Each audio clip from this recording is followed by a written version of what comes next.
नमस्कार, जय हिंद, वंदे मातरम साथियों। जैसा कि आप सभी को पता है, राजस्थान में नई भर्तियों की घोषणा हो रही है। फर्स्ट ग्रेड और सेकंड ग्रेड की भर्ती आ रही है। तो दोस्तों, आपकी तैयारी कैसी चल रही है? आज अपना टॉपिक रहेगा समायोजन की रक्षात्मक युक्तियाँ, जिन्हें रक्षात्मक युक्तियाँ भी कही जाती है और मनोरचनाएं भी कहा जाता है इनको। तो दोस्तों, अब चलते हैं अपने प्रश्नों की ओर। प्रश्न नंबर 1 है, तनाव को कम करने की कौन सी विधियाँ या उपाय है? तनाव को कम करने की कौन सी विधियाँ या उपाय है? तो ये दोस्तों प्रत्यक्ष भी होती है और अप्रत्यक्ष भी होती है, तो इनको दोनों कहा जाता है। प्रत्यक्ष विधियाँ भी होती है, अप्रत्यक्ष विधियाँ भी होती है। प्रश्न नंबर 2 है, प्रत्यक्ष उपाय का एक उदाहरण नहीं है। प्रत्यक्ष प्रत्यक्ष रूप से कौन सा उपाय इसमें नहीं है? लक्ष्यों का प्रतिस्थापन भी है, बाधाओं का निस्तारण भी है, अन्य मार्ग अपना लेना यह भी है। इसका उत्तर है दोस्तों ऑप्शन सी, युक्तिकरण इसमें नहीं आएगा। युक्ति अप्रत्यक्ष युक्ति है, अप्रत्यक्ष उपाय है।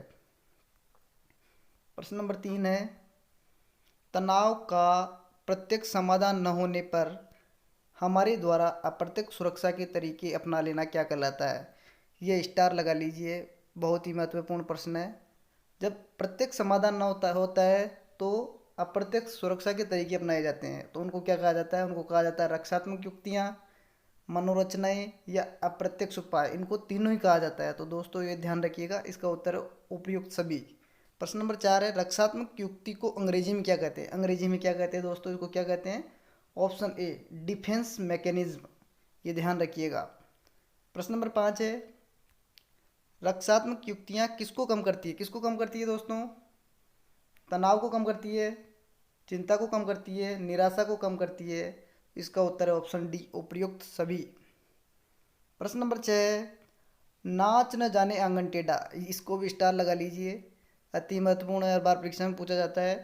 नाच न जाने आंगन टेढ़ा किस युक्ति से संबंधित है? ऑप्शन ए, तर्क संगतिकरण, ऑप्शन बी प्रक्षेपण, ऑप्शन सी प्रतिगमन, ऑप्शन डी पलायन। तो दोस्तों इसका उत्तर होगा ऑप्शन बी, प्रक्षेपण। नाच न जाने आंगन टेढ़ा का उत्तर होगा प्रक्षेपण। प्रश्न नंबर 7 है, व्यक्ति अपने व्यवहार और कार्यों को सही सिद्ध करने का प्रयास करना या उसे तर्क को उचित ठहराने का प्रयास करता है। कोई कार्य है उसको सही सिद्ध करने की कोशिश करता है कोई भी, और तर्क से उचित ठहराने की कोशिश करता है, तो उसको क्या कहते हैं दोस्तों? उसको बोलते हैं तर्क संगतिकरण, युक्तिकरण या औचित्य स्थापन। ये तीनों नाम एक ही हैं, जिनको अंग्रेजी में रेशनलाइजेशन कहा जाता है। तो ये नाम तो चेंज हो गए हिंदी में, तो पर इंग्लिश में रेशनलाइजेशन ही लिखा जाएगा। तो इसका उत्तर होगा ऑप्शन डी, उपयुक्त सभी। प्रश्न नंबर 8 है, पीछे की ओर लौटना या भूतकाल में वापस चले जाना। पीछे की यादों को याद करना या भूतकाल की बातों को याद कर कर रोना या उनको याद करना, तो उसको क्या बोलते हैं? प्रतिगमन, रीग्रेशन। ये ध्यान रखिएगा, इंग्लिश टर्म। प्रश्न नंबर 9 है, दुखद अनुभव अतृप्त इच्छाओं को अचेतन मन के किसी कोने में दबा देना। कोई इच्छाएं हैं और उनको अचेतन मन के कोने में दबा देना, इसको क्या कहते हैं? ऑप्शन ए, दबाव कहते हैं, दबाव। प्रश्न नंबर 10 है, अंगूर खट्टे हैं, नींबू मीठे हैं, कह देना किसका उदाहरण है? ये किसका उदाहरण है दोस्तों? ये उदाहरण है औचित्यकरण, औचित्य स्थापन या तर्क संगतिकरण, रेशनलाइजेशन का उदाहरण है। प्रश्न नंबर 11 है, वातावरण के गुणों में अपने को सम्मिलित कर लेना क्या कहलाता है? वातावरण के अनुसार अपने को सम्मिलित कर लेना, उसमें अपने को समाहित कर लेना, उसको बोलते हैं ऑप्शन ए, अंतक्षेपण। प्रश्न नंबर 12 है, अपनी असफलताओं का दोष अन्य कारणों पर मढ़ देना कौन सी मनोरचना का उदाहरण है? असफल तो अपन हुए हैं और दूसरों पर अपना दोष मढ़ देना, उसको क्या बोलते हैं दोस्तों? उसको बोलते हैं युक्तिकरण, युक्तिकरण या रेशनलाइजेशन। प्रश्न नंबर 13 है, बालक द्वारा परीक्षा में असफल होने पर प्रश्न पत्र कठिन बताना और परीक्षक द्वारा कॉपी सही नहीं जांचना बताया गया। निम्न में से किसका उदाहरण है? कठिन प्रश्न पत्र बताया गया और परीक्षक द्वारा कॉपी सही चेक नहीं की गई, ये उदाहरण देकर बालक ने बताया। तो इसका क्या उत्तर होगा दोस्तों? इसको बोलते हैं तर्क संगतिकरण, तर्क संगतिकरण, तर्क दे रहा है वो। प्रश्न नंबर 14, पत्नी के मर जाने पर सन्यासी बन जाना, यह कौन सी मनोरचना है?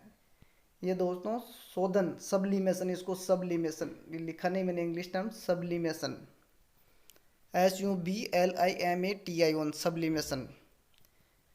रक्षात्मक युक्तियों की सबसे बेस्ट अप्रत्यक्ष विधि है शोधन। आगे चलते हैं, प्रश्न नंबर 15, पढ़ने लिखने में कमजोर बालक द्वारा खेल कूद में अच्छा प्रदर्शन करना। भाई पढ़ने में तो कमजोर है पर उसने खेल कूद से अपनी प्रतिभा को निखार दिया तो उसको क्या कहते हैं, क्षतिपूर्ति। ऑप्शन है, अपनी क्षतिपूर्ति कर ली उसने दूसरी जगह। प्रश्न नंबर 16, एक व्यक्ति सपनों की दुनिया में क्रिकेट का सितारा बनकर चौके छक्के लगाता है, वह प्रशंसा लूटता है, यह युक्ति है। सपनों की दुनिया में घूम रहा है तो इसको क्या बोलेंगे दोस्तों, दिवा स्वप्न बोलेंगे। ये तो कोई अप्रत्यक्ष विधि है ही नहीं। ऑप्शन है दिवा स्वप्न। प्रश्न नंबर 17, वयस्क द्वारा कठिन परिस्थितियों में बच्चों जैसे रोना। कोई भी वयस्क व्यक्ति है और वह बच्चों जैसे रोने लगता है तो उसको क्या बोलते हैं, प्रतिगमन। Option B. प्रश्न नंबर 18, दूध वाले से झड़प हो गई परंतु यह सोचकर दिमाग से निकालना कि जो हुआ सो हुआ, यह रक्षात्मक युक्ति है।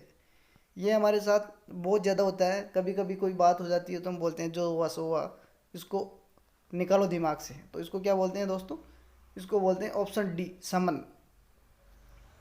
प्रश्न नंबर 19, एक लड़की की लंबाई कम है, वह हील के सैंडल पहनकर अपनी लंबाई उचित दिखाने का प्रयास करती है, कौन सी युक्ति है। कोई भी लड़की है जिसकी लंबाई कम है, कम लंबाई होगी तो वह सैंडल पहन लेगी और अपनी उचित लंबाई समाज में दिखाने की कोशिश करेगी, तो उसको क्या बोलते हैं दोस्तों, उसको बोलते हैं प्रक्षेपण। प्रक्षेपण। प्रश्न नंबर 20, निम्न में से एक रक्षात्मक युक्ति नहीं है, कौन सी रक्षात्मक युक्ति नहीं है। तर्क संगतिकरण, रेशनलाइजेशन है, दमन भी है, समन भी है।